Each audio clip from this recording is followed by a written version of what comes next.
یابدی hope Schaefer نے Brussels میں NATO وزرائے خارجہ کے اجلاس کے بعد نیوز کانفرنس میں کہی.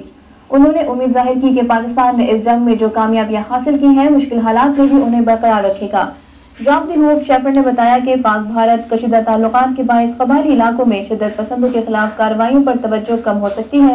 البتہ پاکستانی حکام کی جانب سے افغان سرحد سے فورسز میں کمی کی کوئی اطلاع نہیں ملی.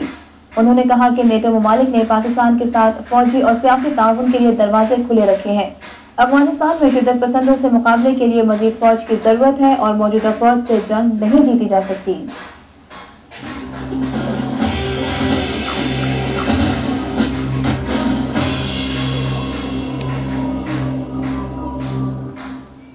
وفاقی حکومت نے عدالت عظمیٰ میں میاں نواز شریف اور شہباز شریف کی نااہلی کے خلاف دائر اپیل کی پیروی کا حتمی فیصلہ کر لیا ہے. سپریم کورٹ پاکستان کے جج موسیٰ کے لغاری کی سربراہی میں قائم جسٹس سید زوار حسین جعفری اور جسٹس شیخ حاکم علی پر مشتمل بینچ کے روبرو جب مقدمے کی سماعت کا آغاز ہوا تو ڈپٹی اٹارنی جنرل آغا طارق محمود نے عدالت سے استدعا کی کہ حکومت نے انہیں مقدمے کی پیروی کے لیے حتمی ہدایات جاری کر دی ہیں، لیکن مقدمے کی تیاری کے لیے انہیں وقت چاہیے، جس پر عدالت نے سماعت 6 جنوری تک ملتوی کر دی. معزول chief justice Iftikhar Muhammad Chaudhry Sargodha district bar سے خطاب کے لیے اسلام آباد سے روانہ ہو گئے ہیں. تفصیلات کے لیے ہمارے ساتھ لائن پر موجود ہیں سما کے نمائندے شکیل قرار. شکیل، بتائیے کہ کون سے وکیل رہنما جسٹس افتخار چودھری کے قافلے میں شامل ہیں اور کتنے مقامات پر جسٹس افتخار چودھری کا استقبال ترتیب دیا گیا ہے؟ دیکھیے، آج کا جو ان کا طے شدہ شیڈول ہے سرگودا بار سے خطاب کے لیے، تو اس کے حوالے سے جو بتایا گیا تھا گزشتہ روز صدر رحمۃ اللہ کی طرف سے یہ قافلہ آج جب یہ روانہ ہوگا تو سب سے پہلے ان کا استقبال جو ٹول پلازا ہے اسلام آباد کا موٹر وے کا، تو وہاں پر ہوگا.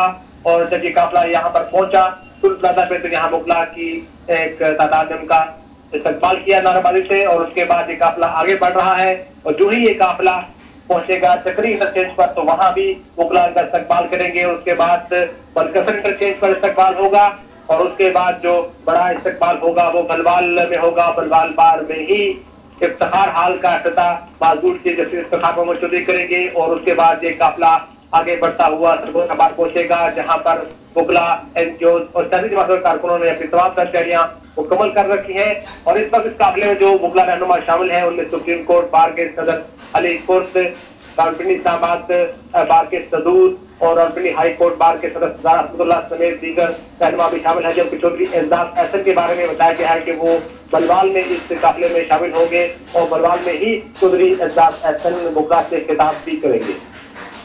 شکیل ذرا یہ بتائیے کہ کیا سیاسی جماعتوں کے کارکن بھی معزول چیف جسٹس کے قافلے میں شامل ہیں، اور یہ بھی بتائیے کہ وکلا کی کتنی تعداد ہے اس قافلے میں؟ اس قافلے میں آج کے اس قافلے میں وکلا کی اتنی بڑی تعداد تو نہیں ہے، لیکن بتایا جا رہا ہے کہ بلوال اور سرگودا بار میں وکلا کے بھرپور استقبال کیا جائے گا. اور بعض وکلا اس قافلے میں بلوال اور سرگودا میں شامل ہوں گے. اور اس کے ساتھ ساتھ جو سیاسی جماعتوں کی بات ہے تو صرف مسلم لیگ نواز کی چند خواتین بھی اس قافلے میں ہیں، اور انہوں نے معزول چیف جسٹس افتخار محمد چودھری کے رہائش گاہ پر پہنچنے کے بعد اب تک اس قافلے میں شامل ہے. اس کے علاوہ کسی سیاسی جماعت کا کوئی کارکن اس کا شامل نہیں ہے. بہت شکریہ شکیل قرار آپ کا. پشاور کے علاقے چنکنی میں پولیس موبائل پر ریموٹ کنٹرول بم سے حملہ کیا گیا، تاہم وین میں موجود ڈی ایس پی اور دیگر عملہ محفوظ رہا. پولیس وین پر حملہ چابیان قلعے کے مقام پر اس وقت کیا گیا جب ڈی ایس پی قاضی سعید اللہ اپنے عملے کے ہمراہ ڈیوٹی پر جا رہے تھے. حملے میں پولیس گاڑی کو جزوی نقصان پہنچا، تاہم ڈی ایس پی اور دیگر عملہ محفوظ رہا. پولیس اور بم ڈسپوزل اسکواڈ نے واقعے کی تحقیقات شروع کر دی ہیں. پولیس ذرائع کے مطابق بم حملہ شدت پسندوں کی کارروائی ہو سکتا ہے. پاکستان اور بھارت کے درمیان تجارت کے ذریعے مثالی تعاون کا رشتہ قائم ہو سکتا ہے. اس بات کا اظہار مینجمنٹ ایسوسی ایشن آف پاکستان کے اجلاس میں کیا گیا. فریال عارف کی رپورٹ. کراچی میں مینجمنٹ ایسوسی ایشن آف پاکستان کے 11ویں کنونشن کے پہلے روز عالمی اقتصادی فورم کے ایشیا کے ڈائریکٹر سشانت پی راؤ نے کہا کہ پاکستان اور بھارت میں سیاسی تناؤ کے باوجود تجارتی طبقہ دو طرفہ تجارت کے ذریعے فاصلے کم کرنا چاہتا ہے. Already we have a very strong indication from business leaders from both Pakistan and India that they want to use dialogue, to use trade ties as a way to bridge the two countries closer together. CNBC Arabia افریقہ، سما اور Murdoch university کے chairman اور CNBC Pakistan کے صدر ظفر صدیقی نے ابھرتی ہوئی عالمی منڈی میں ذرائع ابلاغ کی اہمیت پر روشنی ڈالی. انہوں نے کہا کہ ذرائع ابلاغ کی بدولت بین الاقوامی، قومی اور علاقائی مارکیٹوں میں کوئی فرق نہیں رہا. Today, there are no distinctions between national, regional and global transmissions. Media in emerging markets also face many challenges.